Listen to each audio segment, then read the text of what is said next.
Inter Miami friendly match day 3-ലും Messi നടത്തിയ പ്രകടനം അത് വലിയൊരു പ്രകടനമാണ്. മികച്ച ഫോമിലുമാണ് ഇപ്പോഴും ലിയണൽ മെസ്സി. ഈ മാച്ചിലും മെസ്സി ഗോളും അസിസ്റ്റും നേടിയില്ലെങ്കിലും നല്ല മികച്ച പ്രകടനമാണ് ലിയണൽ മെസ്സി നടത്തിയത്. കളി കണ്ടവർക്ക് അത് മനസ്സിലാവും.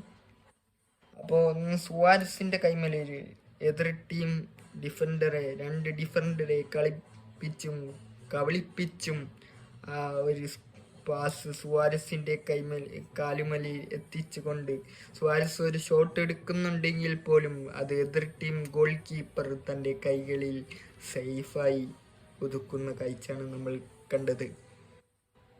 എന്നിട്ടും മെസ്സി നിർത്തിയില്ല. മികച്ച പ്രകടനത്തോടെ ആദ്യം ലീഡെടുക്കുന്നത് എതിർ ടീമാണെങ്കിൽ പോലും ആദ്യ പകുതി അവസാനിക്കുന്ന മുമ്പ് മെസ്സി തൻ്റെ ക്ലബിന് ഒരു ഗോള് നേടാൻ വഴിയൊരുക്കി കൊടുക്കുന്നു. മെസ്സിയല്ല അസിസ്റ്റ് നേടിയത്, എന്നാലും ആ ഗോളിന് വഴിയൊരുക്കിയത് മെസ്സിയാണ്. അങ്ങനെ മികച്ച ഫോമിലാണ് ഇപ്പോഴും ലിയണൽ മെസ്സി കളിക്കുന്നത്. നിങ്ങൾക്ക് ഇവിടെ കാണാം, രണ്ട് ഡിഫൻഡറെ കിടന്ന് കബളിപ്പിച്ചുകൊണ്ടാണ് സുവാരസിൻ്റെ കൈമേൽ ബോള് എത്തിച്ചത് മെസ്സി. പക്ഷെ സുവാരസ് ഷോട്ട് എടുക്കുന്നുണ്ടെങ്കിൽ എതിർ ടീം ഗോൾ കീപ്പർ അത് തൻ്റെ കൈപ്പിടിയിൽ ഒതുക്കുന്ന കാഴ്ചയാണ് നമ്മൾ കണ്ടത്.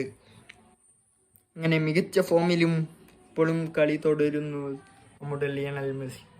ഇപ്പോഴും ഇങ്ങനെ തുടരട്ടെ എന്ന് പറഞ്ഞിട്ട് നമുക്ക് അടുത്ത വീഡിയോയിൽ കാണാം. Bye bye.